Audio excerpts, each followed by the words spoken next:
Nos anos 90, no entorno de um antigo depósito de lixo a céu aberto, nasce a Vila dos Criadores, uma favela situada em área de mangue, às margens do Rio Casqueiro, vizinha do Distrito Industrial do Porto de Santos. A história de cada sujeito inserido nesse espaço traduz um verso do Racionais MCs. Até no lixão nasce flor. Meu nome é Iloneide, eu cheguei aqui em 90, no final de 94, eu vim da Paraíba. Meu nome é Lindaci, eu estou na comunidade desde 97, eu vim morar para cá, eu estava sem ter onde morar e uma cunhada minha já tinha vindo, né, a Márcia, e ela fez o convite para a gente vir para cá, em 97. Eu vim da Bahia, eu vim acho com 18, quando eu alistei, vim para cá. E fiquei um pouco no Paraná, depois de lá eu vim para aqui, para Santos. Trabalhava na sacaria aí, e depois vim para a vila aqui. Meu nome é Josefa Aurelina, vim de Sergipe, há 42 anos atrás, estou aqui em Santos. Na Vila dos Criadores, estou aqui desde 96. Olá, meu nome é Danúbia, tenho 42 anos e moro na Vila dos Criadores. Morava no Morro da Penha, pagava aluguel num porão, e o aluguel é um preço que você paga e nem terminou de pagar, você já está devendo de novo.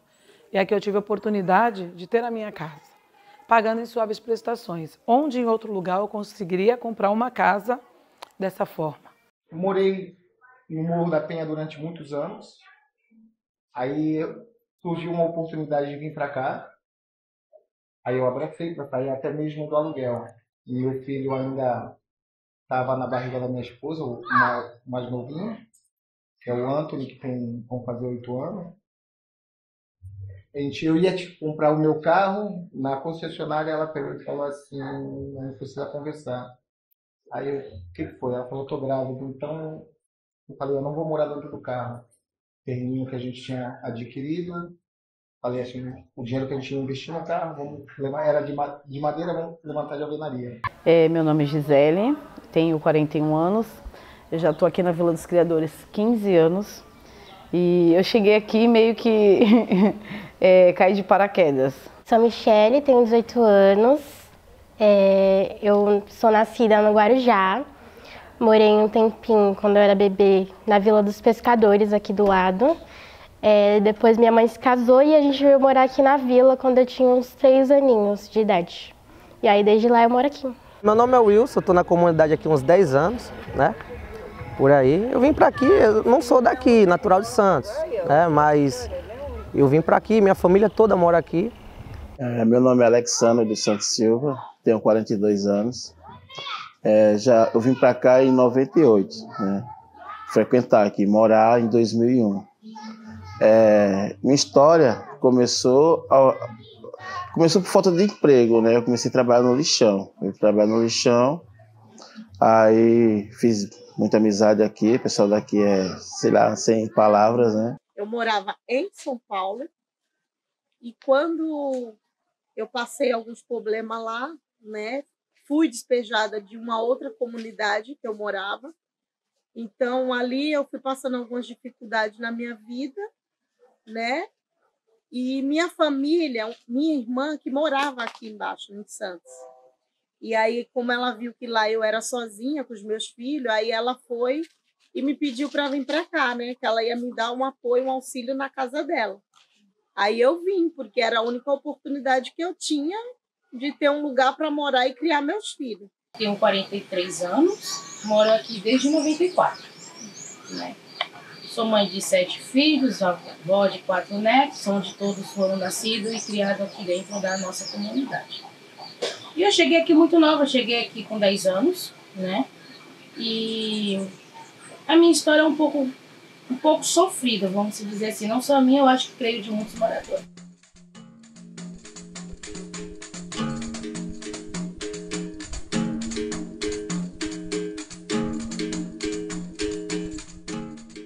Há 29 anos atrás, aqui era de cortar coração. Quando nós viemos morar aqui, ainda existia o lixão.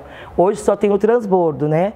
Mas naquela época tinha o lixão. E as pessoas que moravam aqui, muitos deles viviam do lixão. Catava as coisas lá, reciclava, né? Para poder ganhar o seu dinheirinho. E o meu marido foi o que sustentou a nossa família, foi isso. Ele foi trabalhar no lixão, né? Catando reciclagem. E eu vou te contar que foi uma fase assim... difícil, mas ao mesmo tempo uma fase que fez a gente crescer muito. Tinha muita mosca, daquela que solta uma lenda em carne, né? E então a gente não podia tomar um refrigerante, que as moscas iam para a boca do corpo. A gente não podia nem sequer respirar, que era capaz de engolir a mosca.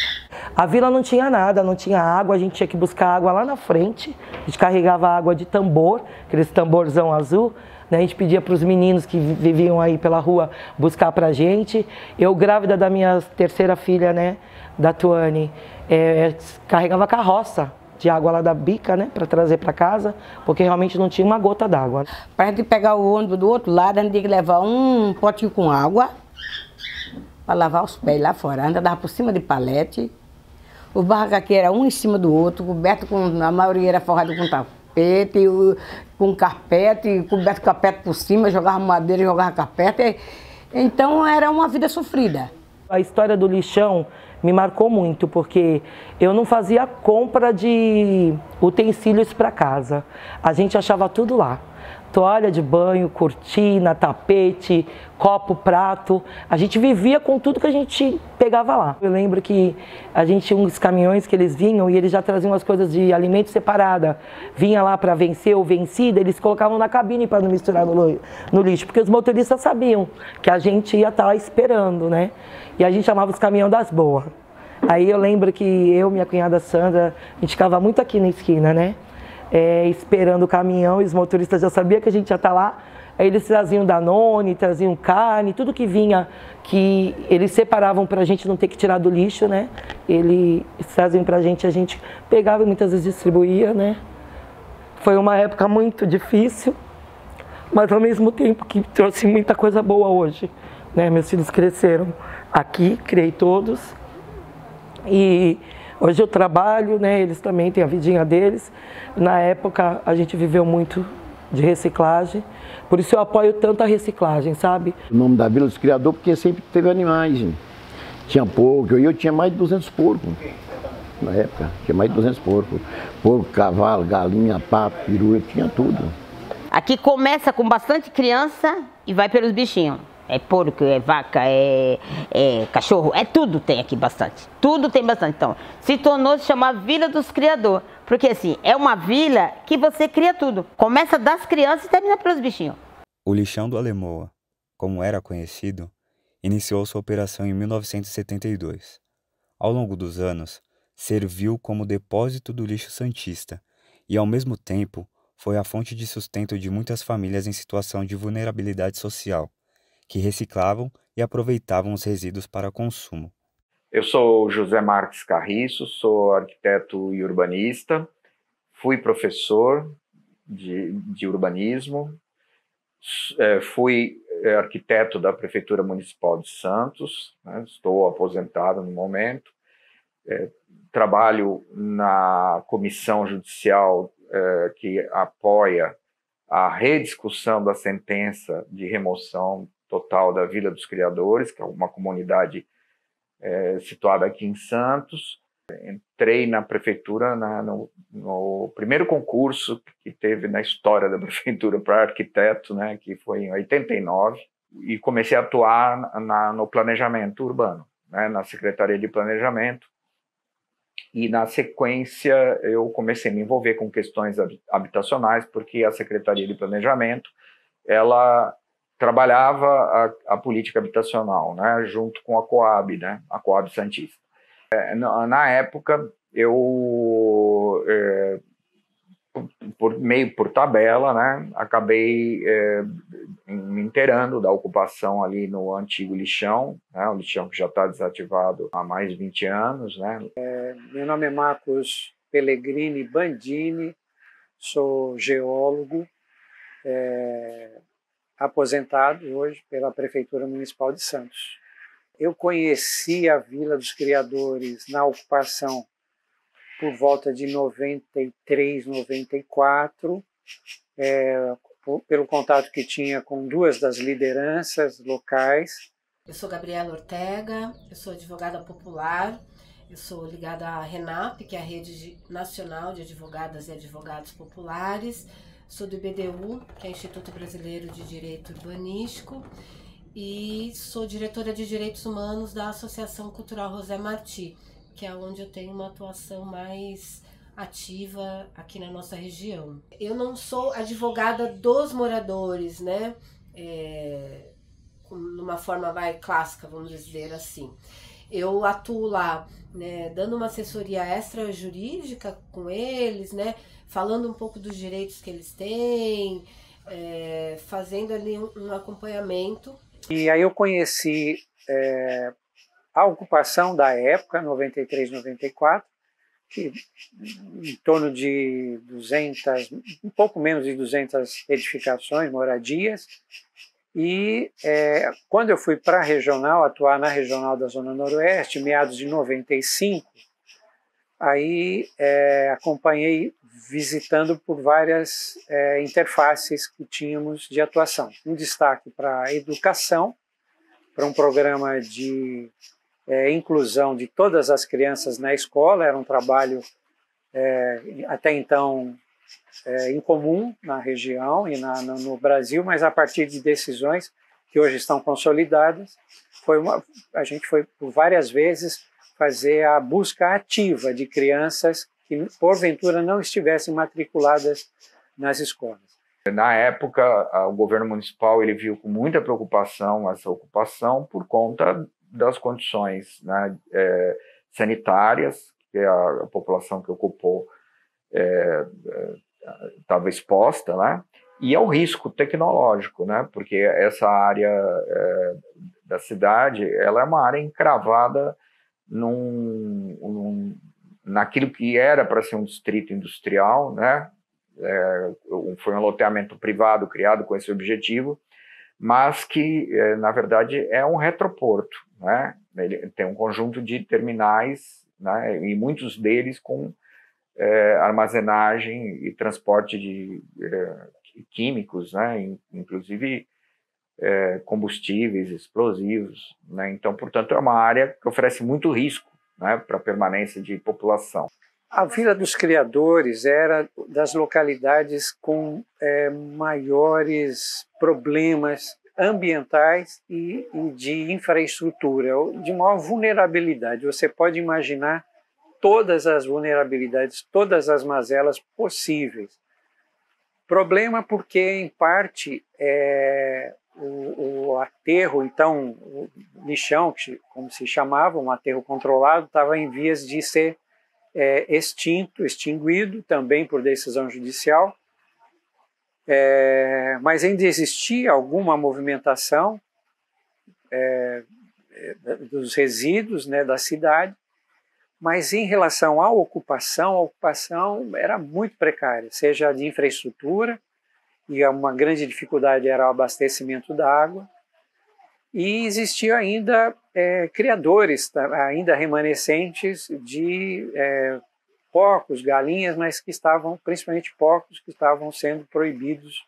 Então, as criações ainda existiam, gado, pouco, mas, enfim, era essa a condição que a gente via, de casas muito simples, com famílias com todas as demandas possíveis, e um problema ambiental gravíssimo, que era de gases, principalmente metano.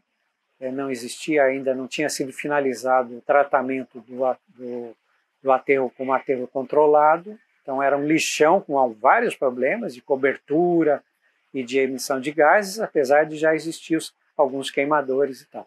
No início da década de 2000, o governo municipal conseguiu cessar o depósito de lixo no lixão. Isso já foi um alívio, né? Embora não tenha resolvido a questão da contaminação ambiental, porque foi construído o aterro sanitário na área continental de Santos, né?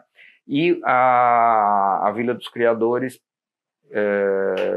ela deixou de ter uma exposição ao lixo que era disposto ali diariamente, né?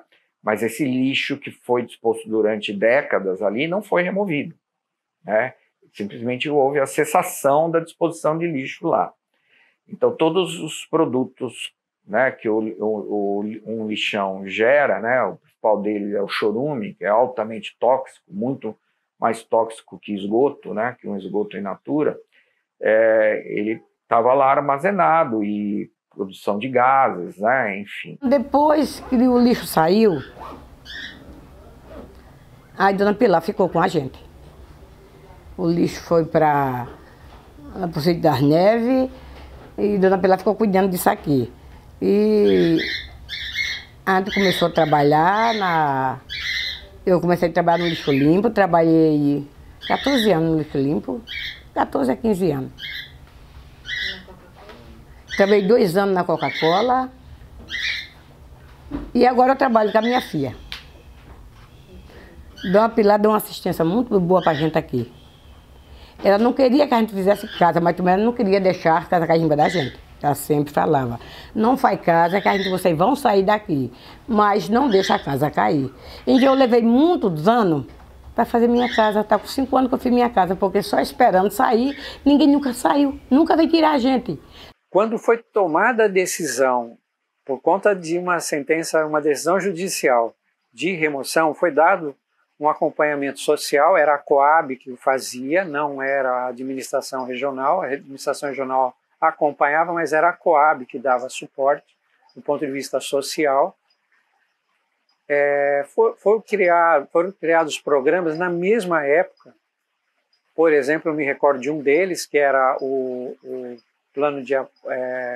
Programa de Apoio à Família, que é um proto-Bolsa Família, o PAF, Programa de Apoio à Família, que era a partir de uma percepção de qualquer setor da administração pública municipal, de que houvesse uma criança em situação de risco, seja por não estar frequentando escola, seja por um problema de saúde, seja por deficiência de necessidade de uma remoção da família que estava em um local inseguro, de risco, enfim, essa família passava a integrar o programa e tinha todo o apoio social. E existia era uma contradição, porque uma conjuntura nacional de enorme desemprego, e regionalmente também, mas uma grande preocupação da área social para dar condições de subsistência a essas famílias.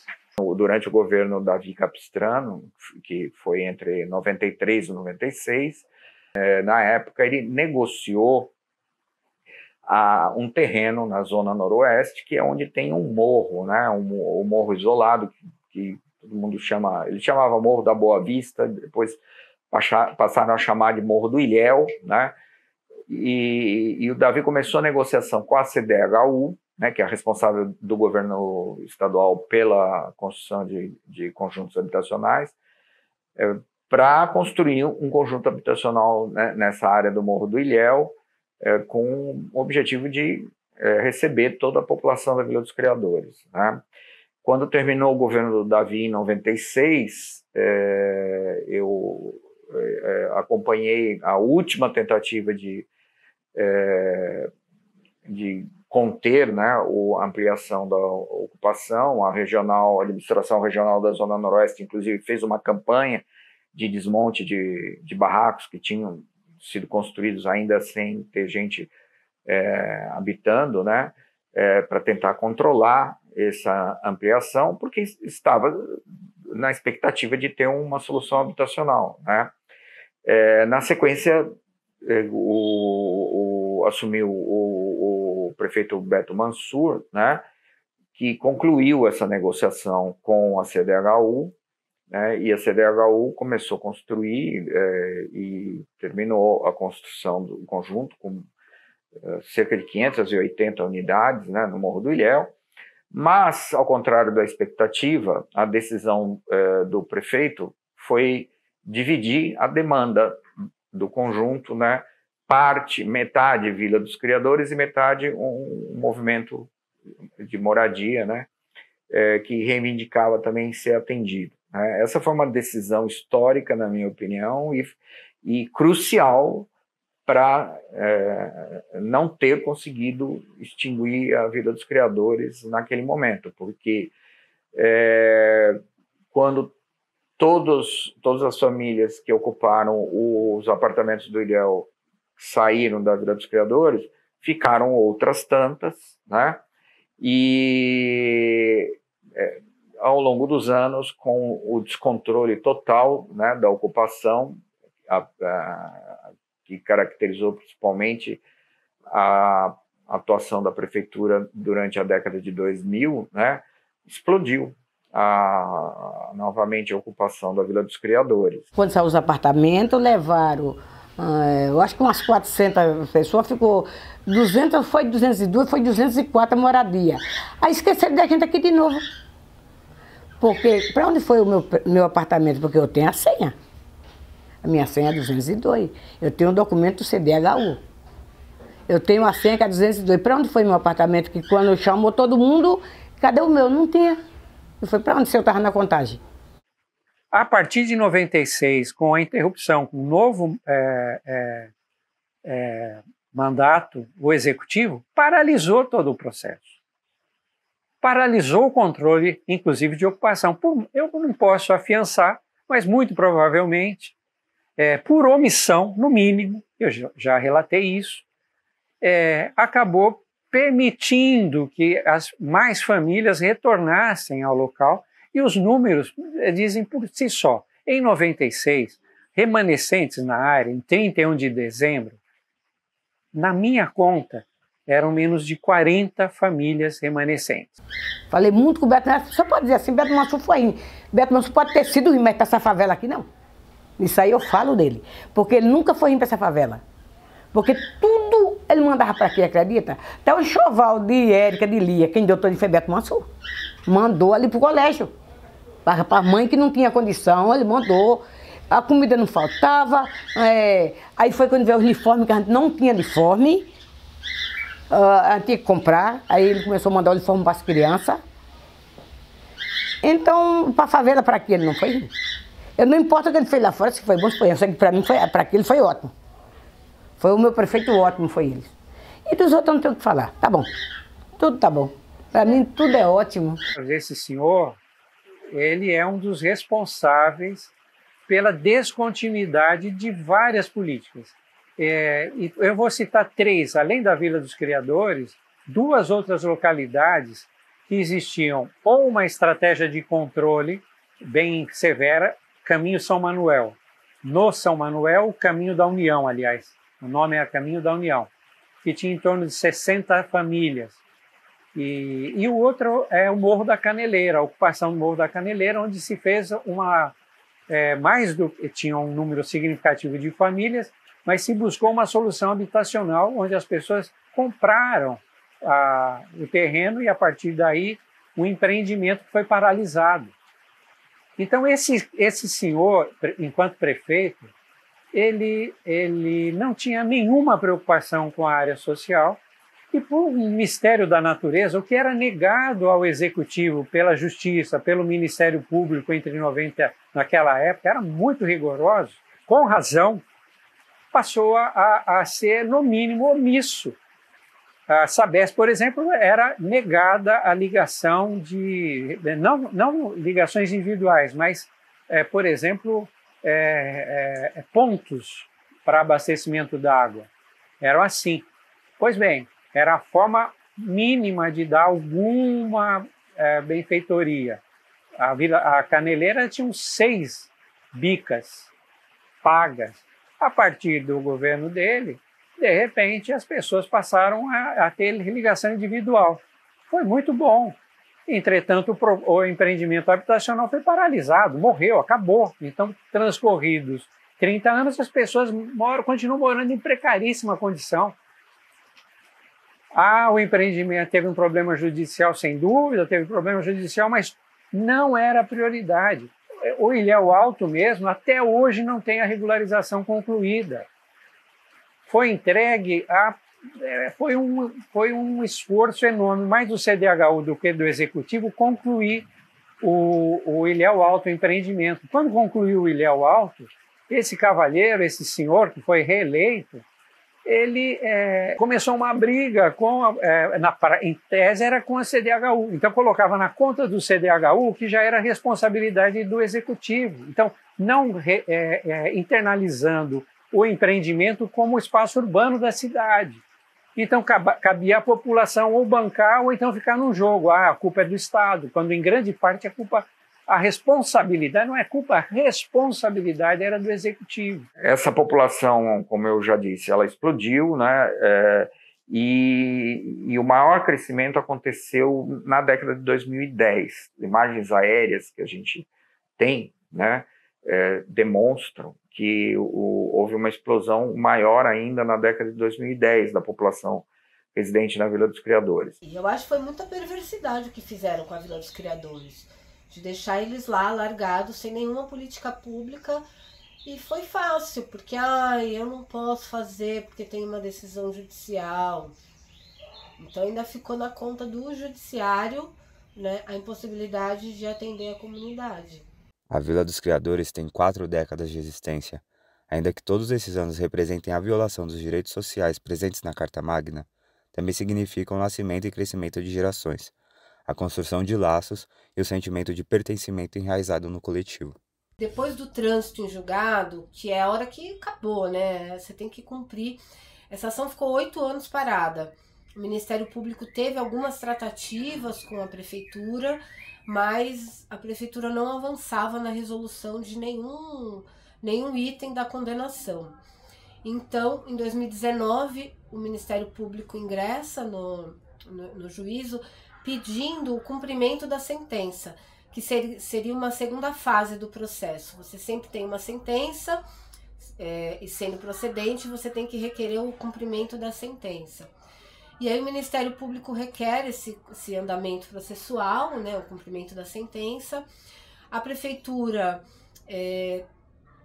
pede prazo para apresentar estudos, né? Então, assim, depois de 20 anos da sentença e de 8 anos do trânsito em julgado, a Prefeitura não tinha sequer um estudo da área ou ideia do que fazer com aquela área. Não tinha.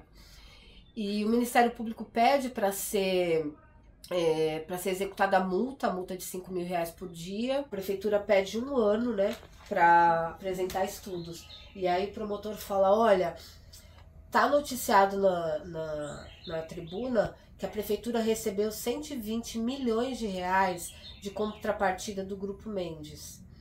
E desses R$120 milhões, gastou 100 na Ponta da Praia. Em 2013 tinha sido aprovada a lei de estudo de impacto de vizinhança, né? Então, eu trabalhei junto com a equipe do planejamento da Prefeitura na montagem da comissão municipal que analisa os estudos de impacto de vizinhança. Eu trabalhei nessa comissão durante 4 anos, né? O fato é que de 2017 em diante, eu já não estava mais como titular da comissão,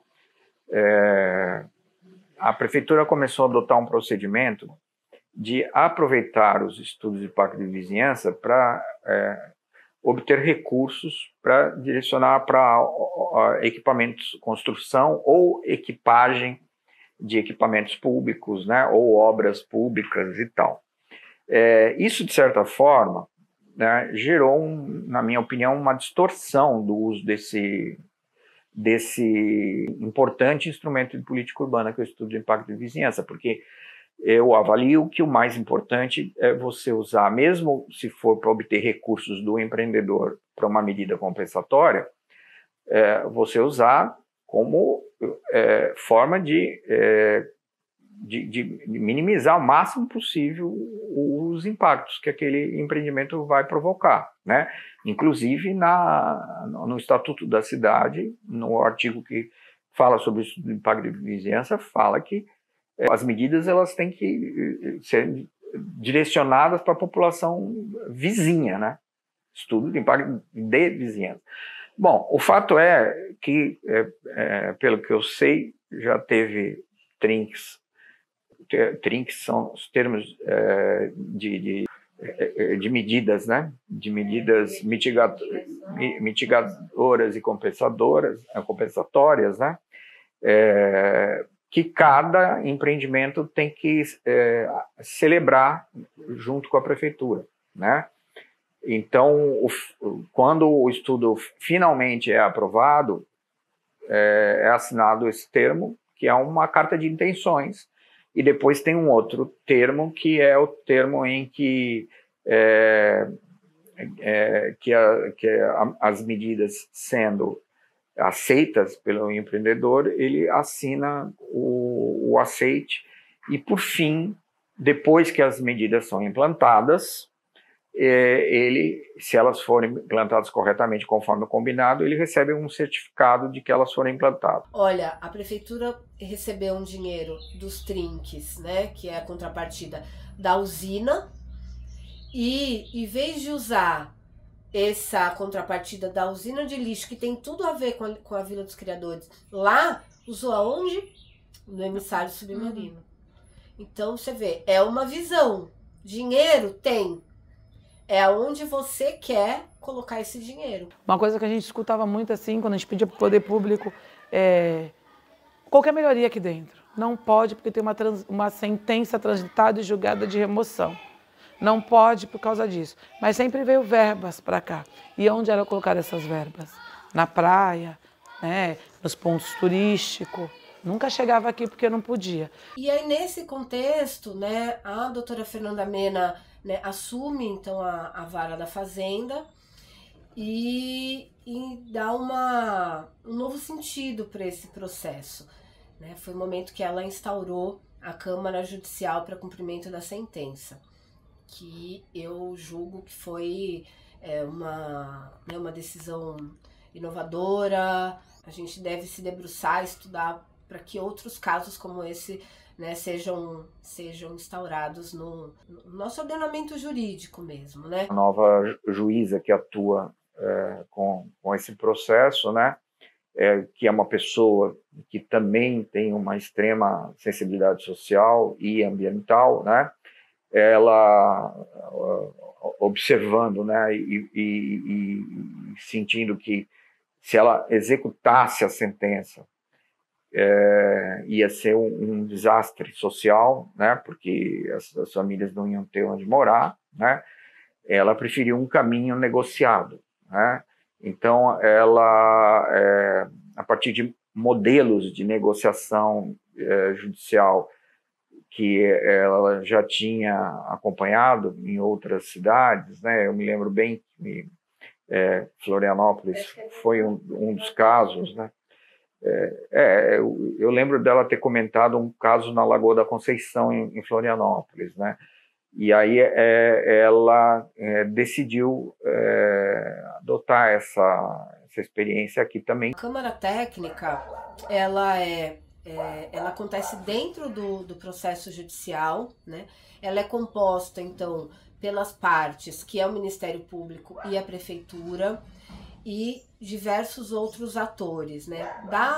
Da prefeitura participam quase todas as secretarias, né? Secretaria do Meio Ambiente, Desenvolvimento Urbano, Assistência Social, enfim, participam várias secretarias da prefeitura, participam também técnicos, urbanistas, estudantes, enfim, ela é aberta aí para quem quiser, né, participar dessa discussão. Eu participo da Câmara enquanto Instituto Brasileiro de Direito Urbanístico, né? E a gente faz esse acompanhamento tanto do desenvolvimento de um eventual projeto de urbanização, mas com viés também dos direitos humanos, né? Daquelas pessoas ali. Pouco tempo depois que a comissão começou a funcionar, né? Ela deliberou que fossem criados grupos de trabalho temáticos, né? Então, um de natureza ambiental, outro de natureza social e um de natureza urbanística, né? E eu estou atuando, embora acompanhe também a atuação nos outros, né? Estou atuando dentro da minha área mais de concentração, né, que é a questão urbanística. Então, hoje, o meu envolvimento maior nesse trabalho bacana, que eu acho que pode se tornar um referencial, né, para esse tipo de crise urbana, enfim, de grave situação de precariedade habitacional, colaborar com o juízo para que as questões urbanísticas elas sejam levadas em conta e elas, de alguma forma, influenciem no caminho que a comissão está seguindo, né? A ideia é que essa comissão ajude o juízo a fazer uma deliberação conclusiva, né? Se vai remover ou não, se essa remoção será parcial, se ela será total ou não, mas com certeza, se for deliberado que haja remoção, essa remoção só haverá se houver solução habitacional. Isso está bem claro, né, desde o começo. O que eu acho que é muito interessante dentro da Câmara, né, é muito inovador, é que dentro desse espaço de discussão de técnicos e da comunidade também, né, é importante dizer que a comunidade também participa, ali é discutido tudo, né, não é só se fica ou se sai, né, essa realmente é uma questão de fundo, mas até que se decida se a comunidade vai ser reassentada ou realocada, tem outros direitos que precisam ser discutidos e a Câmara se discute. Então, por exemplo, a gente discute a reforma das casas, algumas pessoas pediram para fazer uma adaptação na casa, então tinha gente que tinha casa de madeirite, precisava pôr de alvenaria, isso foi discutido dentro da Câmara. A gente discutiu a questão da passarela, se ia ter passarela, onde ia ter, como que ia ser, né? Quando foi ter o levantamento socioeconômico, também nós discutimos exaustivamente dentro da Câmara como seria esse formulário, né? O que era necessário ter nesse formulário. Agora estamos discutindo, por exemplo, a questão do ponto de ônibus, né? O ponto foi mudado de local, assim, sem nenhuma consulta com a comunidade, então a Câmara Técnica está discutindo isso.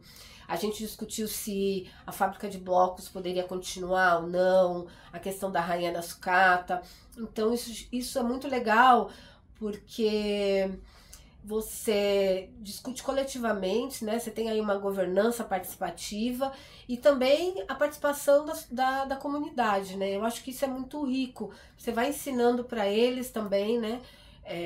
A importância deles se posicionarem, né? E escutando o que é melhor para eles, não só do ponto de vista urbanístico, do ponto de vista técnico, mas do ponto de vista de quem mora ali, né? Acho que isso é muito, muito rico. É o único espaço que a gente tem voz, a gente tem vez de falar, é aberto para nós, eles nos escutam. Então eles explicam quanto anda, às vezes colocavam uns termos técnicos muito difíceis de entender, eu levantava a mão e falava assim, tem como colocar num termo que não seja técnico, que eu possa entender, porque eu não entendo. E aí a juíza solicitou e eles começaram a falar numa linguagem a qual eu conseguia entender, que eu acho muito importante, não adianta estar num lugar onde tem os termos que eu não entenda. Então foi pensado, essa questão da Câmara Técnica foi bem pensado na gente enquanto moradores. Teve moradores que teve problema, quando a Defesa Civil esteve aqui, eles queriam fechar o Souza, que fazia bloco, a Casa de Material de Construção, o Preto, que tinha o Ferro Velho, a Lia, que trabalha com reciclagem, ia fechar todo mundo. Iam ser multados e ia fechar. Aí o que aconteceu? Dentro da Câmara Técnica foi sugerir, né, a doutora Fernanda abriu espaço, além das pessoas das 4, ainda abriu espaço para os mais moradores, para expor a sua situação.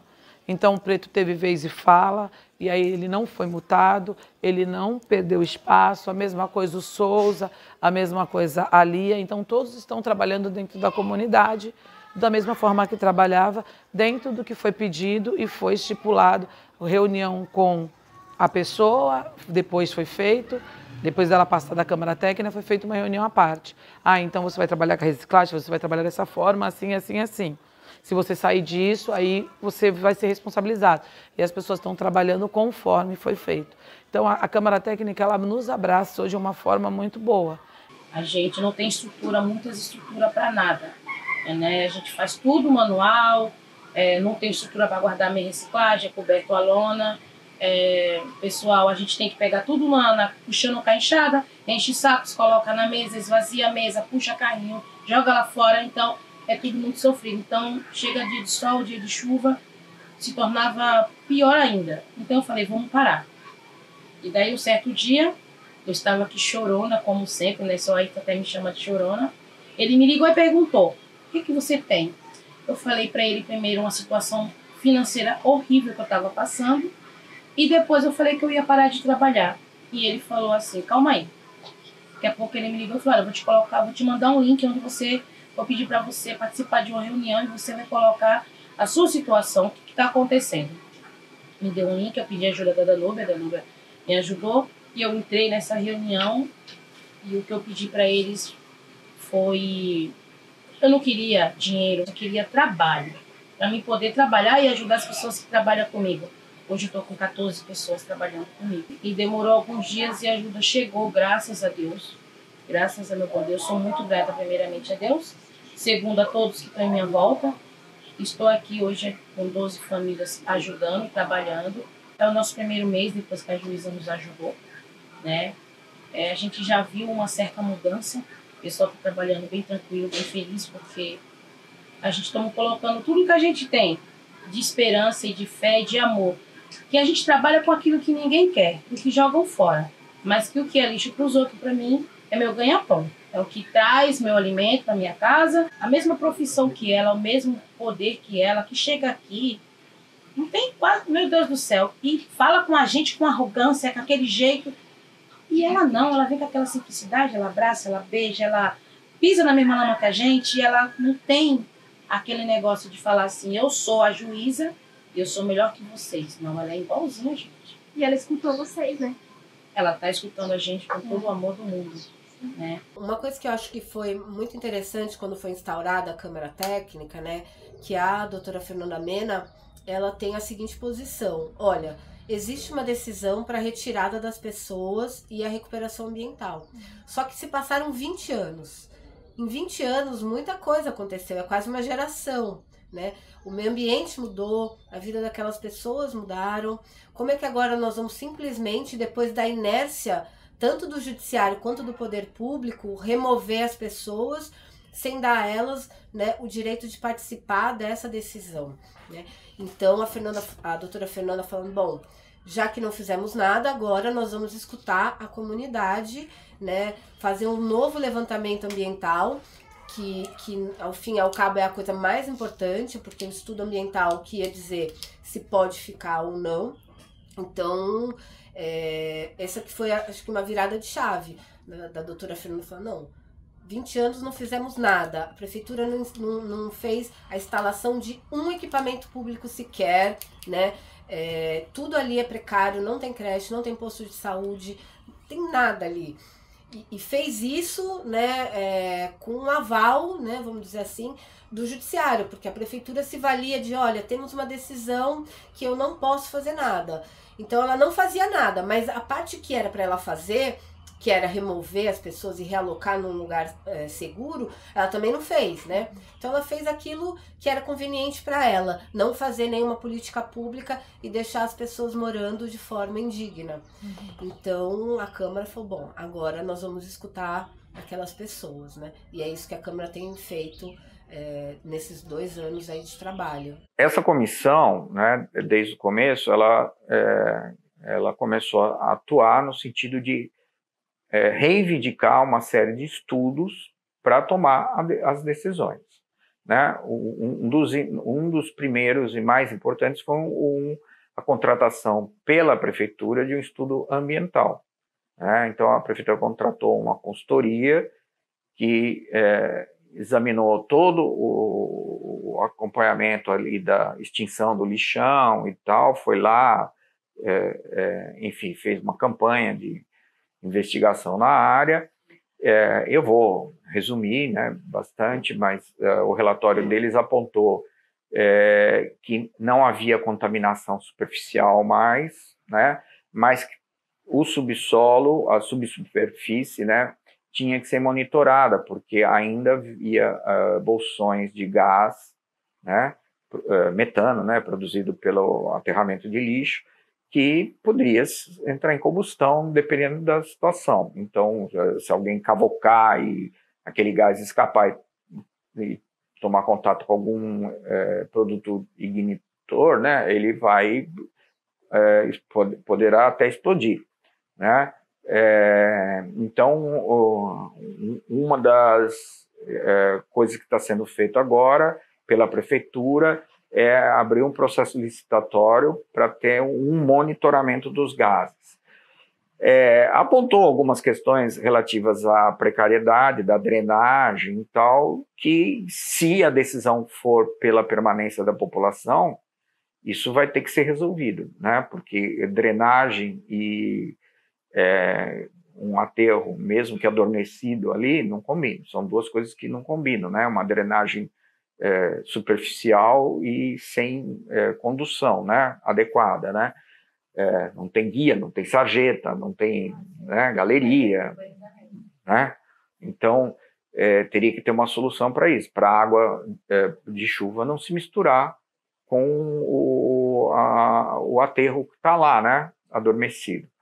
Enfim, tem uma série de componentes, mas do ponto de vista ambiental, isso até me surpreendeu, né? O relatório ele não acusou nenhum elemento que pudesse ser, vamos dizer assim, definitivo para resultar na remoção total. O estudo ambiental era o grande X, né, de toda a discussão, assim, era o que todo mundo tinha maior apreensão, assim, quanto ao resultado.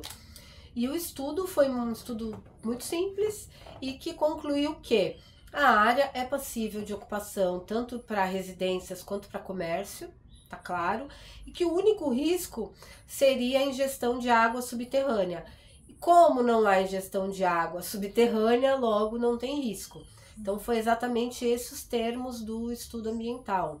Então a partir do estudo, né, quando a gente teve o resultado desse estudo, então foi dado prosseguimento às próximas ações, que foi o levantamento socioeconômico e topográfico da área e a apresentação, né, das propostas para urbanização e regularização da área. Se na época que eles tiraram, se eles tivessem tirado todo mundo e tivesse fiscalizado e tivesse feito o que tivesse feito aqui, que era deixar reflorestar, não estaríamos aqui. Eu não invadi onde eu moro, eu comprei. E eu comprei por quê? Porque alguém não fiscalizou, porque isso cresceu, porque isso urbanizou, porque isso teve relógio de luz, porque aqui teve relógio de água. Os outros que foram entrando depois não conseguiu, porque só foi feito para aquele tanto de pessoas que moravam aqui. E foi crescendo muito. De 90, nós temos 945 edificações aqui. E a grande maioria de bloco. Não temos quase edificações de madeira. Porque se nós formos urbanizados, isso foi construído junto conosco. Nós tivemos oportunidade de estar ali e decidir junto com eles. Não é que nem nas outras comunidades que eles vêm, dá a ordem de despejo e sai tirando todo mundo. Também, se nós formos removidos, nós vamos sair sabendo que a gente lutou, o quanto que a gente pôde ficar. Não vai ser nada que alguém vai falar assim, ó, você tem 30 dias para sair da sua casa, se você não sair, vem a polícia, sai batendo em todo mundo, dá aquela confusão. Não, nós vamos sair sabendo, a gente vai para tal lugar, tendo toda a orientação necessária, que qualquer pessoa que é um cidadão de bem, que paga seus impostos através de comprar as coisas, tem direito de ter a sua dignidade ali respeitada. O Estado trabalha em prol do capitalismo, e uma das formas de manutenção deste sistema é não garantir os direitos da população periférica. A Câmara Técnica Judicial foi uma forma de viabilizar o direito à vida digna e moradia da população da Vila dos Criadores, o que fortaleceu a luta dos moradores. Eu morava em frente à linha do trem, onde hoje tem muitas casas lá, e eu morei ali.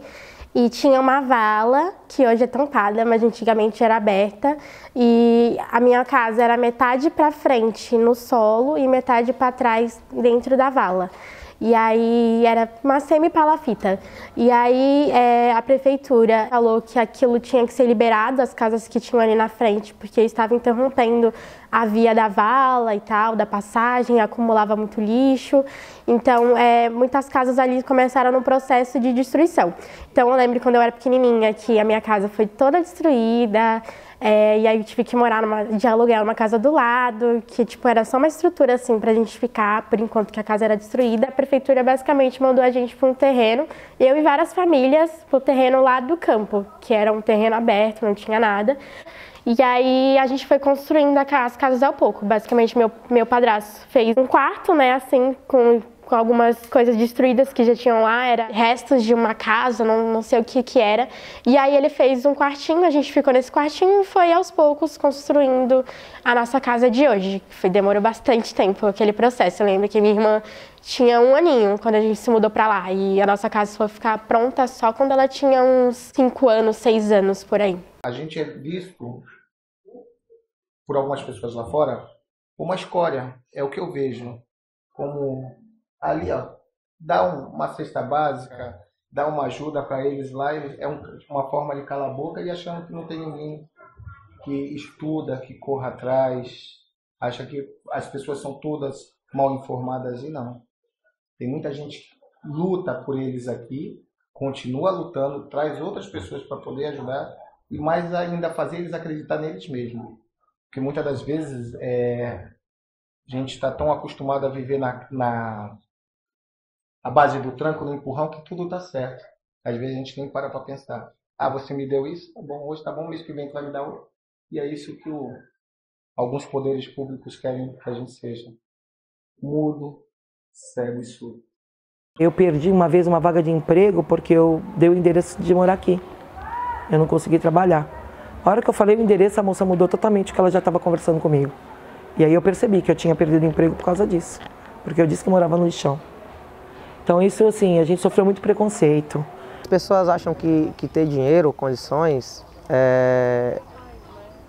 se põe acima da pessoa, não tem educação. Às vezes você sai daqui, você chega em certo ponto, você tem a educação de dar um bom dia. Do outro lado não responde.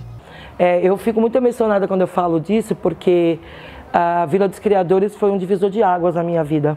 Foi aqui que eu conheci pessoas que me deram oportunidade de trabalho, né? Eu sou funcionária da prefeitura hoje, concursada, mas na época trabalhei muito por contrato, né? Porque como eu me destaquei como líder comunitário e eu estava sempre à frente de muita coisa, eu fiz muito conhecimento, né?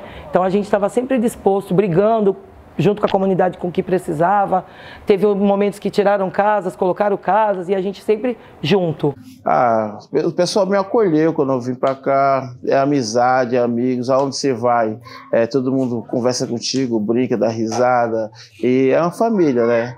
Às vezes tem aquele de família, tem aqueles, né? Mas assim, é uma família, todo mundo. Estamos correndo atrás de projetos para trazer aqui para dentro do centro comunitário, tanto para cá quanto para ter atividades na quadra, no campo, porque é o que as nossas crianças têm, né? O que eles têm são esses espaços, e a gente está tentando trabalhar com qualidade para trazer projetos sociais aqui para dentro. Festa do Dia das Crianças, vem pessoas voluntárias, trazem festas para a gente, a RMS sempre traz atividade para as crianças, aí às vezes aparecem alguns vereadores que, principalmente em época de eleição, aparecem para trazer festa para as nossas crianças.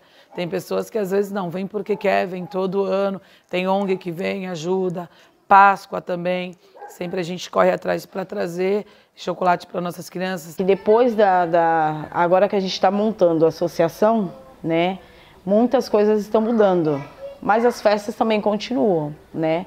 Agora, lógico que com mais organização, né, principalmente em relação a datas. A gente sempre pede para, quando for fazer alguma coisa, sempre informar a data antes, para não bater as datas, né? Sempre quem tem padaria dá uns pães, quando não é eu, é ele, outros rapazes aqui, o pessoal da loja conhece, chama alguém que tem uns brinquedos, aí vem, deixa aí, para as crianças brincar. Quando a gente faz os eventos, que são tudo voltado para as crianças, eu falo que assim, independente dos pais, eu acho que eles são muito mais agradecidos.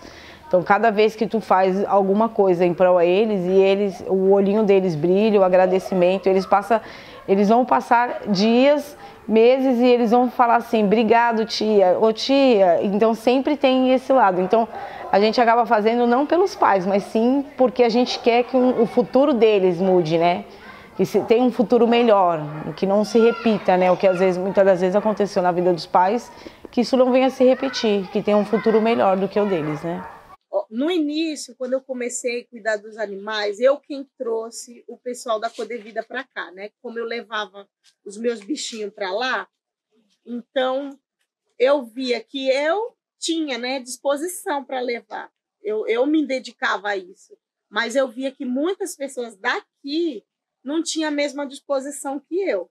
Aí eu comecei a insistir com eles para vir para cá, me ajudar aqui a cuidar dos bichinhos. Aí eles vieram, ficaram cuidando um tempo comigo, uns 3 anos a gente ficou fazendo esse trabalho. Aí, por motivos de trabalho, de tudo, eu acabei passando esse trabalho para outras pessoas, né? E aí, essas outras pessoas, eu vi com o tempo que elas foram, não sei, desanimando, né? Adoeceram, foram cuidar também da sua vida pessoal e acabaram deixando os bichinhos de lado. Aí a gente começou a dar início à associação, né? Aí eu fui e falei com as meninas da associação, falei, olha, eu já fazia o trabalho com os animais, né? Que entra no meio ambiente, então eu vou lutar para trazer de volta o pessoal de lá da Codevida para a gente dar continuidade ao trabalho com os animais. E aí a gente já coloca como meio ambiente na associação, né, que é do bairro, que é onde eu faço parte. Faço um trabalho social, comecei em 2006, capoeira. Não vivo da capoeira, eu faço um trabalho voluntário. Eu trabalho todos os dias, de domingo a domingo. Eu tenho uma folga no sábado e no domingo no mês. Mas eu faço à noite, eu chego do trabalho e já venho correndo para dar aula. Eu dou aula segunda, quarta e sábado. A gente traz ela para o esporte, automaticamente ela se afasta das coisas erradas, né? É uma forma de viver bem melhor, de ter a saúde delas também, ter elas ali. E sempre que a gente está ensinando, sempre passa um pouco da nossa educação, disciplina, né? E o conhecimento, porque elas vão crescer, eles vão tendo conhecimento lá fora, porque a capoeira, quando eu falo da capoeira, eu não falo só aqui, né? Às vezes ela conhece só aqui, mas através daqui ela começa a estender os parâmetros dela, enxergar mais longe, conhecer novas pessoas, né? E até sonhar com algumas coisas, porque hoje a capoeira ela está em vários países, ela abre portas também, e hoje é uma profissão. Então, para mim, ela não me deu a oportunidade de viver dela, mas para eles, quem sabe. E mais para frente eles podem levar um trabalho, através desse trabalho, pode ganhar uma bolsa de faculdade, e tem muitas coisas que a capoeira oferece. Nesse tempinho curto que eu tenho de capoeira, que já são alguns anos, desde meus 8 anos de idade, então são alguns aninhos. Perdi alunos para o tráfico, perdi alunos que foram assassinados pelo tráfico, pela própria polícia militar. Não estou falando mal, mas cada um escolhe o que quer. Mas a gente sempre mostra o caminho, a gente tenta dar um norte. E é o que a gente tenta fazer, resgatar através do esporte, da cultura, e dar um direcionamento. Porque também eu sou fruto de um trabalho social, do centro de convivências, né? E hoje acho que não tem mais, que tinha no Morro da Penha, Casa do Trem, Zona Noroeste, em vários lugares. Desde que eu fui pro campo, eu cresci ali, então eu brincava por todas aquelas redondezas com meus amigos de diversas coisas. E o campo eu acho que é meu lugar preferido hoje em dia, pelo aquele espaço que a gente teve de brincar. Acho que o lixão também, porque o lixão foi também um lugar onde eu cresci brincando com os meus amigos. Eu acho que são esses espaços. Eu poderia dizer tudo, porque eu brinquei pela essa vida inteira. Mas esses 2 espaços foram o que eu mais convivi, assim, até hoje, né, também. A gente aqui, quando, por exemplo, tem uma vala para limpar, a prefeitura não veio. Ah, tá muito sujo. sempre vai ter alguém disponível que quer ver a melhoria da comunidade. E aí a gente se junta, faz um grupo de amigos, vai lá e limpa, tipo, quando dá para buscar alguém, a gente vai buscar. Tipo, tem muito lixo, muito entulho, vamos trocar ideia com alguém que tem uma firma, que tem um caminhão que vem aqui que possa retirar, ou que nem agora estamos tendo uma grande ajuda da Terracom, né? Estão fortalecendo bem, a rapaziada estão fortalecendo bem, tá vindo, tá fazendo a limpeza, estão recolhendo certinho. E a gente sempre está se juntando um com o outro, né? E unindo força, sempre buscando a melhora da comunidade. Né? Aqui dentro, nós estamos se mobilizando para fazer o melhor. Agora, político para ajudar nós, não. Nós não tem político nenhum, nós não tem aqui vereador, não tem nada de político aqui para ajudar nós. É nós mesmo, com a força de Deus, correndo atrás do nosso objetivo. Mesmo com a longa e persistente incerteza sobre o seu futuro, a Vila dos Criadores resiste e segue resistindo, porque essas pessoas nos mostram que a luta não pode parar. Por que nos remover agora? Por que não urbanizar? Os dutos onde tinha os pontos que saíam o fogo, já não tem mais fogo. Os fogos estão apagados. Significa que ali não está mais saindo gases. E não é só rua A, rua B. Os estudos é feito em toda a comunidade. Mas o solo está tão comprometido, eu moro aqui há tantos anos, eu não tenho nada. E aí? Porque, gente, eles inventam tudo, por que eles inventam? Porque o porto vai entrar, né? E se o porto entra, aqui é o lugar do dinheiro. Aqui é o lugar do dinheiro. E eles querem ganhar dinheiro. Se nós sair para eles é maravilhoso. Porque para mim urbanizar, um local desse seria bem complicado, né? Numa visão anterior, por conta dos riscos que a gente tem aqui, né? Que hoje já está se provando que não tem mais risco de contaminação de solo, né? Que lá atrás a gente achava que tinha.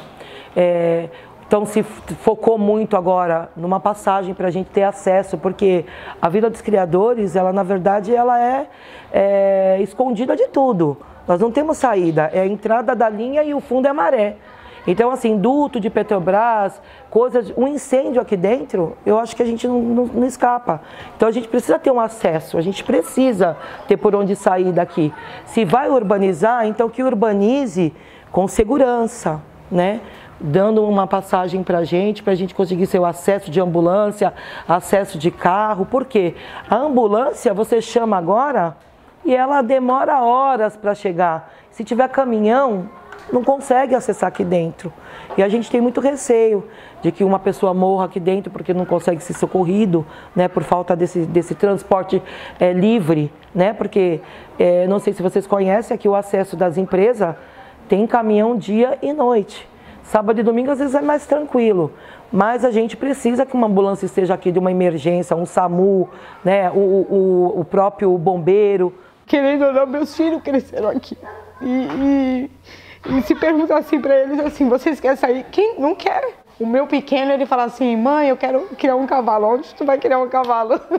Só aqui, né? O meu filho fez 15 anos ontem, então tipo, ele vai na maré, ele pesca, né? Por mais que ele vai lá e fala, olha mãe, eu pesquei o peixe. Porque querendo ou não, o peixe que a gente come vem daí. O peixe que é vendido, se você olhar ali, tem lanchas ali que eles vêm pescar aqui, né? Então, ele vai lá, mãe, olha, eu pesquei, tem peixe aqui. Então, aonde que você vai arrumar esse lugar? Melhora direitinho, nós já temos padaria, já temos pizzaria, já temos mini mercadinho. Então assim, melhore para nós e nós fica. Eu vou falar pela minha família não teria como sair. Vai ter que se adaptar se for uma escolha, se for uma decisão, vai. Mas pela minha família hoje, eu nem respondo por mim, mas pela minha família eu digo que a gente precisa ficar, permanecer. Aí agora quer tirar a gente daqui, né? Agora eu não aceito mais tirar a gente daqui, eu quero ficar aqui. Eu não posso dizer assim, eu vou ficar. Aí quem sabe é ele, mas para mim se ficar é bem melhor se eu ficar aqui. Se eu urbanizar a rua, só não peço que não bote asfalto, porque se botar vai encher as casas d'água. Para mim tá bom, porque se eu sair daqui, eu vou para onde? Vou para um apartamento, vou pagar o quê? Enquanto aqui eu pago uma conta de água. Tá? E lá vou pagar o quê? Eu vou ficar pro resto da minha vida pagando. Não sou aposentado, não sou nada. Então eu vou tirar de onde esse dinheiro? Eu acho que não existe lugar nenhum que vai conseguir compensar a gente viver nesse lugar. Que nem, um exemplo, eu sou contra projetos habitacionais de predinhos. Por quê? Porque os predinhos hoje em dia não são lugares que habitam, que conseguem integrar uma família naquele lugar. Um exemplo, minha casa, quando a gente foi simplesmente jogar no terreno, a gente construiu um terreno bem grande. Então minha casa hoje é um lugar bem grande. E hoje a gente tem pato, galinha, coelho, tem passarinho, tem cachorro, tem gato. Onde um apartamento vai caber todos os meus animais? Como eu já falei para a juíza, se a gente for para apartamento, como que a gente vai levar todos esses animais? Aonde as famílias vão colocar os animais? Não vai ter lugar, porque aqui a gente consegue dar uma atenção de perto. Apartamentos hoje, casas hoje aqui na Vilinha, tem muitas famílias que moram juntas, cunhado, primo, prima, e um apartamento não comporta essa família, né? Uma família que tem muitos filhos, uma família que tem cunhado, cunhada, enfim, bem grande, não comporta. E não vai comportar também a questão da estrutura daquela família que ela está vivendo, né? Que nem minha tia, ela mora no Guarujá e ela foi para um projeto habitacional lá. E ela teve que se livrar de diversos móveis que ela tinha porque não cabiam no apartamento. Isso são, tipo, pequenas coisinhas, né, mas que já contam. Minha família hoje, a gente já tem uma estrutura de plano, né, que se realmente quiserem tirar a gente daqui, a gente não vai para um apartamento. A gente já decidiu isso porque não é um lugar que vai comportar a nossa família, né, em questão dos nossos animais e tal, mas também não é um lugar que a gente gostaria de viver, sabe? E ninguém pergunta isso para as famílias que eles vão ceder apartamentos. Vocês gostariam de viver num apartamento? Na estrutura que é um apartamento? Ninguém pergunta, eles só movem as pessoas. Acho que cada um, tem pessoas que não têm condições de sair daqui e pagar um apartamento lá fora, né? E acho que vendo esse lado, né, de pessoas que não têm condições, poderia, né, ter apartamentos isentos para muitos deles, né? A mim sair da minha casa, ele tem que me dar um lugar igual à minha casa. Eu não vou sair do conforto. É aqui, mas é o conforto da minha casa. Tem 2 quartos, sala, cozinha, banheiro, aquela área grande. Eu abro a porta, eu me sento, eu fico bem. Agora, não adianta me tirar eu da minha casa para me colocar num apartamento que não tem estrutura de nada. Quando as crianças começam a levantar, já tá abalando os prédios. Já não dá mais, entendeu? Aí coloca ali, você tem que pagar 30 anos. Deixou a sua casa sem pagar nada. 30 anos. Aí eles entram aqui dentro, faz a minha casa no escritório, vai ganhar bastante dinheiro? Não. Na verdade, o que existe é a aflição das pessoas que moram lá, porque tem muita gente que nasceu lá, né? Então, imagina, né, mesmo você sabendo que há esse risco, todo mundo sabe da ação, todo mundo sabe da sentença de remoção, mas as pessoas vivem em casas, né? Muitas delas em casas em quintais, pequenos quintais, e é uma qualidade de vida diferente de você viver num apartamento de um conjunto habitacional. Diga-se de passagem, né? Lamentavelmente, grande parte dos conjuntos habitacionais que se constroem, né, não é uma exclusividade de Santos, isso em termos nacionais, né, são de má qualidade urbanística e má qualidade arquitetônica, né? E também tem problemas construtivos, assim, material de baixa qualidade, fiscalização da CDHU ou da Coab às vezes não funciona direito, e enfim, pouco tempo depois das famílias morando já começa a rachar a parede, né? Isso acontece, por exemplo, no Santo Zó, no São Manuel, que fica do outro lado da Anchieta, muito próximo.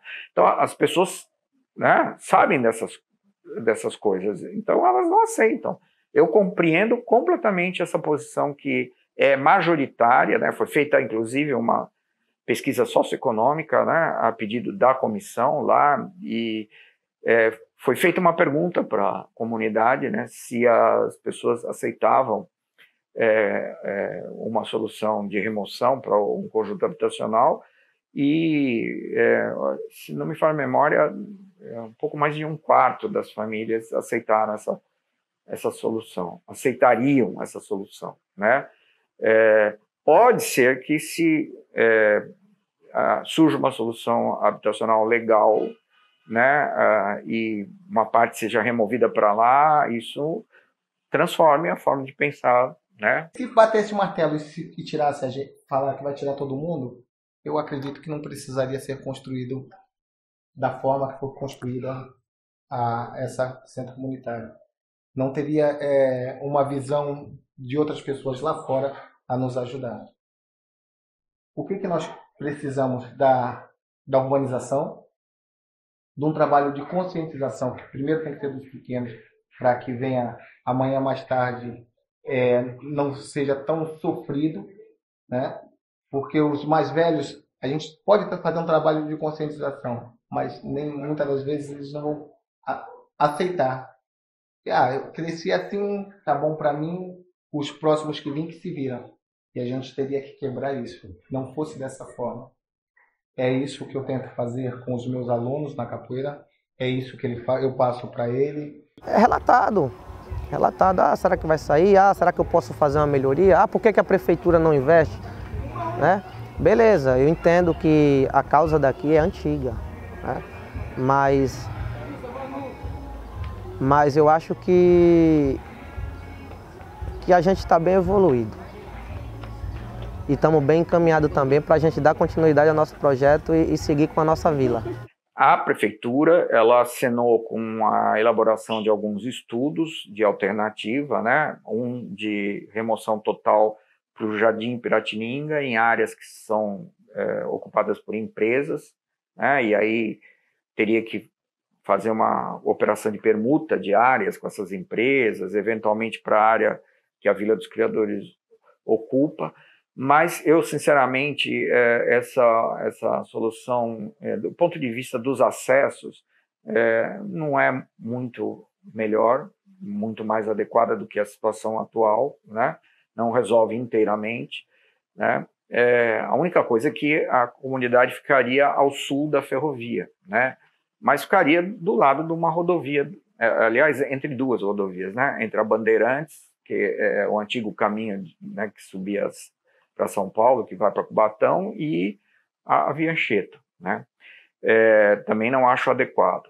E a outra alternativa estudada seria uma remoção parcial, consolidando a área mais antiga, que tem um perfil urbanístico menos caótico, né, do que o restante, né? Por exemplo, tem uma área chamada Capadócia, que fica ao norte da montanha de lixo, que a cota de nível é abaixo do rio Casqueiro, inunda, enfim, a precariedade habitacional ali é muito maior, né?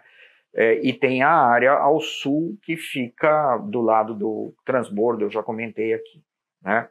Então, tem essa possibilidade, e na possibilidade de permanência total, teria que ter um processo de regularização fundiária e provavelmente reassentamento no próprio local das famílias que moram nessas áreas mais precárias, né? Então seria uma solução mista, vamos dizer assim, consolidação das moradias na área mais antiga,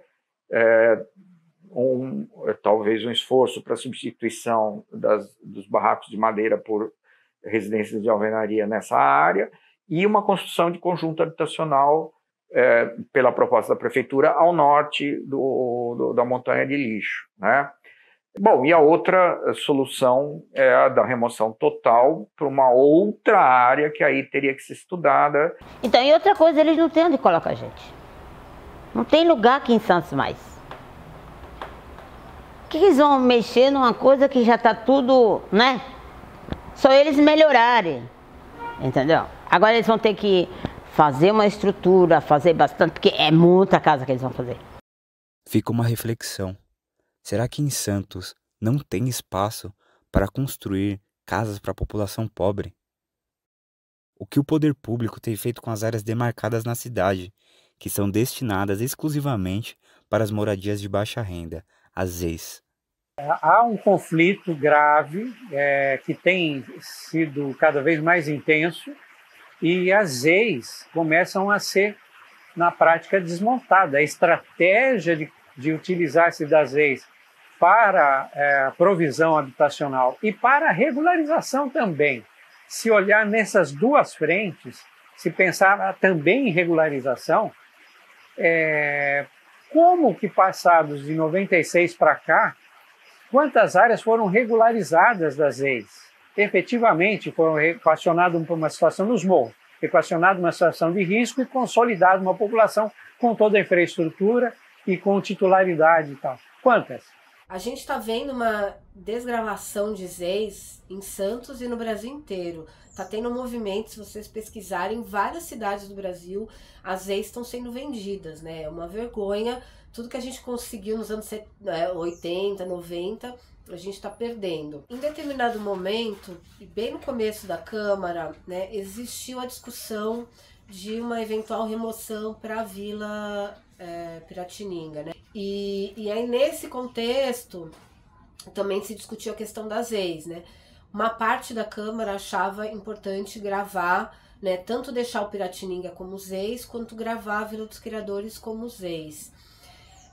Ao fim, a Câmara decidiu que não ia gravar como os EIs, mas não houve consenso, né? Isso foi bem debatido, foi alvo de uma discussão mais acalorada numa audiência pública, inclusive entre eu e o secretário Glaucus, porque eu acho que é importante a gente pontuar que não houve consenso. Eu acho que uma votação por consenso e por unanimidade faz toda a diferença, né? E a Defensoria, o Instituto Elos, nós éramos muito a favor que gravassem EIs para dar mais uma segurança para os moradores, enquanto um outro segmento da Câmara achava que não era necessário e que, eventualmente, se tivesse uma remoção, o fato de ter gravado os EIs poderia piorar, poderia prejudicar uma negociação, né? Então, ainda que tivesse gravado, isso para mim não era a segurança total dos moradores, porque a gente está perdendo áreas de EIs assim muito facilmente, né? Que é lamentável.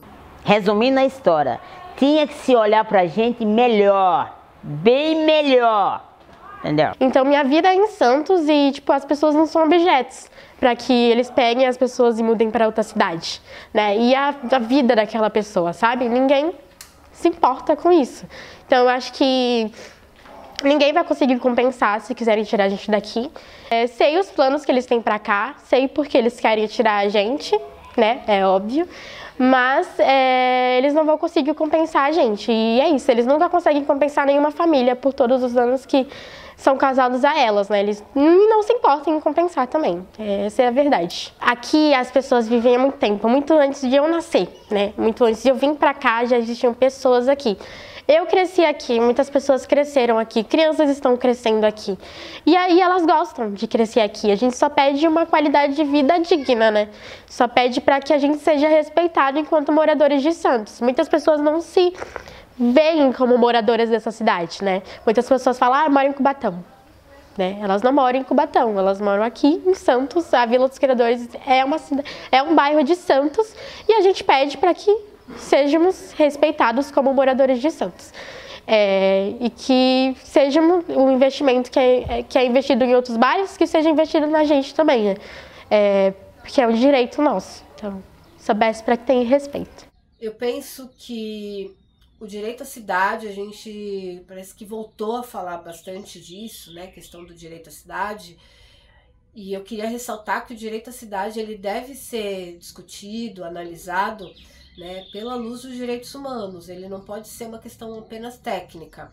Aqui não pode construir porque é isso, isso e isso. É uma área retroportuária, uma área...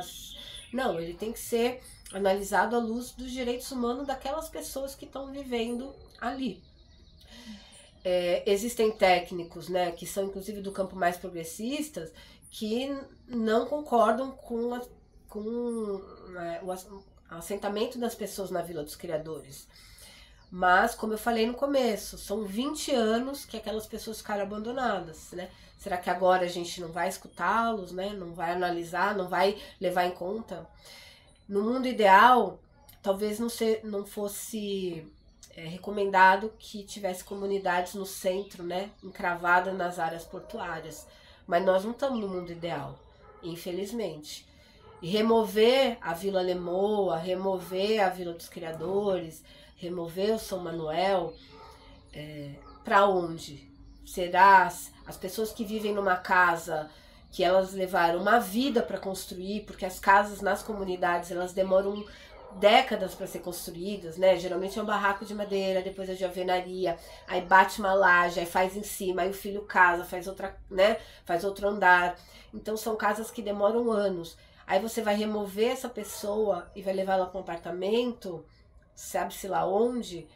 Eu não seria contra a remoção se pegasse e falar, olha, sua casa vale tanto, então nós vamos te dar uma casa nesse valor em qualquer bairro.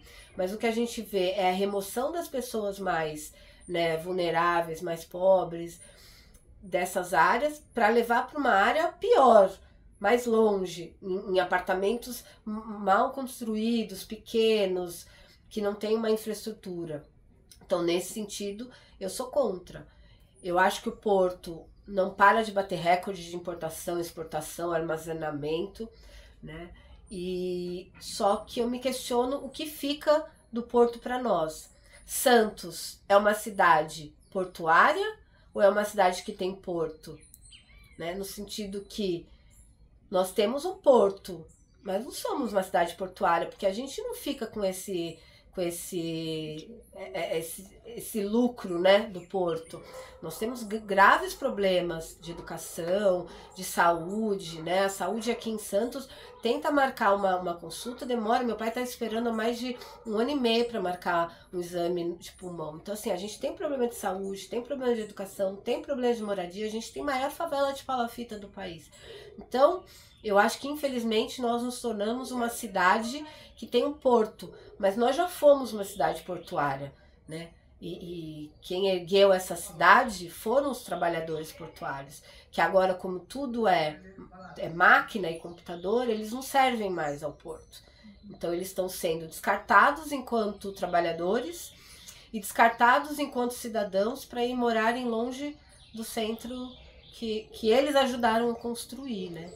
Então, também queria ressaltar que eu acho que o pano de fundo de toda essa tragédia habitacional, seja na Vila dos Criadores, seja em outras regiões, né, passa por uma discussão sobre o capitalismo. Né?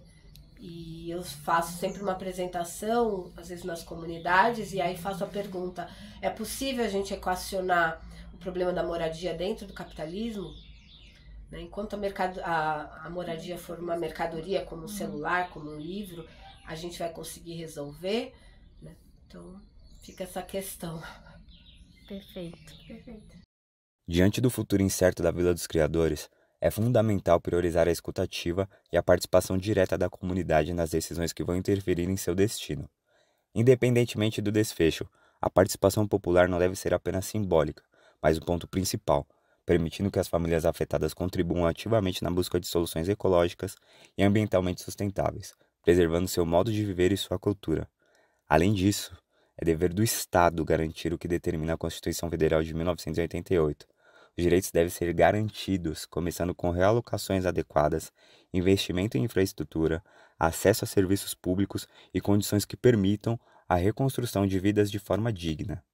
Nesse contexto, a assistência técnica, a TIS, garantida como direito pela Lei Federal nº 11.888, de 2008, não é apenas um serviço técnico, mas uma ferramenta para assegurar o direito à moradia, considerando os aspectos socioeconômicos e culturais, para promover assentamentos mais sustentáveis e inclusivos. Antes de encerrar, um recado para os moradores da Vila dos Criadores e toda a população na luta por moradia. É necessário sempre acreditar que um sonho é possível, que o céu é o limite, e você, truta, é imbatível. Pode me condenar com fé em Deus, eu vou voltar pros braços da quebrada, que é o meu lugar. O hip hop, o samba, reunião de bamba. Antigamente era senzala, hoje a favela é quem comanda. Quilombo do Jabaquara, Black Power, Rastafari e afro-brasileiro. Temos orgulho de cantar, representar o negro. Fica mais forte, corre juntos, fala a mesma língua. A voz que ecoa dentro e fora da periferia. Somos produto do morro, negão é cabuloso. Superação, evolução, sarará crioulo. Foi importante toda a luta pela liberdade. Gente da gente, descendentes, grandes personalidades. Bezerra da Silva, Cartola, Félix, Coban. Som do gueto, som de preto, som de bam bam bam.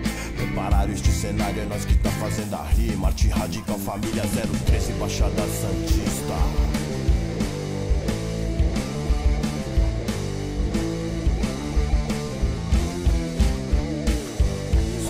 Salve ganga, zumbi, zumbi dos palmares. Malcolm X, Luther King é a raiz da liberdade. Salve, salve Mandela, Tio Citu e sabotagem. Rap nacional, a raiz da liberdade. Salve, salve ganga, zumbi, zumbi dos palmares. Malcolm X, Luther King é a raiz da liberdade. Salve, salve Mandela, Tio Citu e sabotagem. Rap nacional, a raiz da liberdade.